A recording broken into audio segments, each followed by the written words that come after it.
Howdy, y'all. And welcome to... Phone, stop it. And welcome to a Safari Ltd reveal for 2023. I'm excited to present to you all the brand new Safari Ltd Majungasaurus. And massive thank you to Jenna at Safari for setting this up for me. And here we have Safari's new Majungasaurus, a brand new upcoming figure that I'm excited to help reveal to the community. As always, if you want to get this figure when it's available, or any other figure from Safari, make sure to use the coupon code SpinoDude at the checkout on Safari's website to save 15% on your next order. Majungasaurus is an extremely welcome genus to kick off Safari's 2023 range, and I'm just gonna say it at the beginning here, this new Majungasaurus is my personal favorite figure from Safari since their 2021 small blue Spinosaurus. It's not perfect, and we'll get into that in a bit, but it's a cool looking and pleasant figure that's grown on me immensely in the few days I've had it in hand. The first thing that's going to look weird to some people is how long the body is on this animal, particularly the torso itself. It looks a little funky, but that's what Majungasaurus looked like.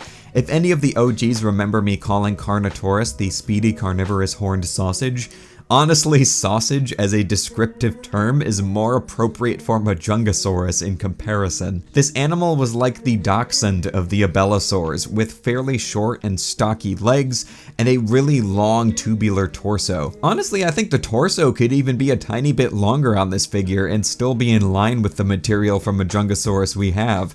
That's how interestingly proportioned this animal was. The sculpt is detailed with large protruding osteoderm-like scales, and while to my knowledge we don't have any direct evidence of what the skin of Majungasaurus itself was like, we can infer that it sported these large protrusions like its relatives, such as Carnotaurus. A new study published in 2021 revealed that the large scales on Carnotaurus were not in distinct organized rows going down the body as we've seen in many paleoart depictions over the years, but contrarily distributed randomly over the animal's skin. Going off of that particular study, I think the large scales on this Majungasaurus are distributed randomly enough.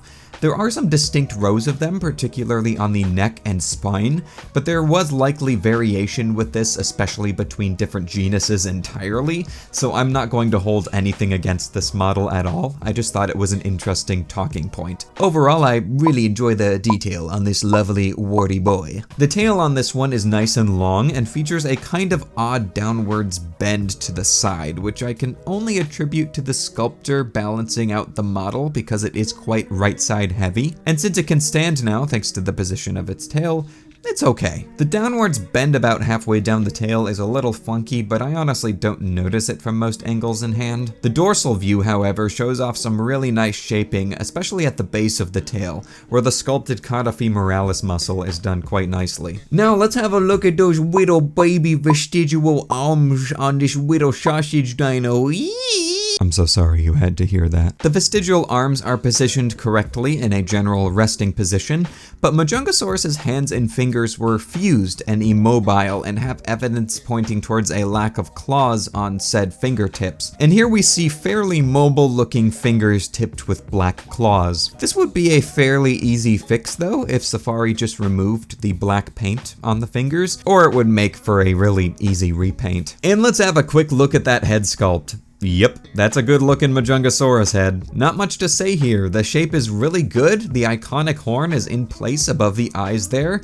The interior of the mouth has some really nice looking teeth for being hand sculpted at this scale, and a really nice glossy finish in there as well. I also love the piercing red eyes against the black on the face, which is going to transition into potentially my overall favorite part on this model that ties everything else together for me.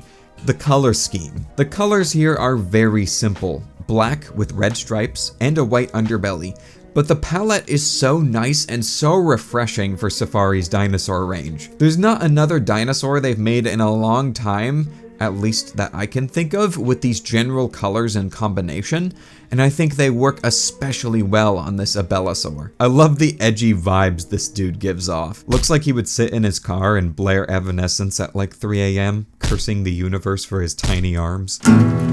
Wake me up inside,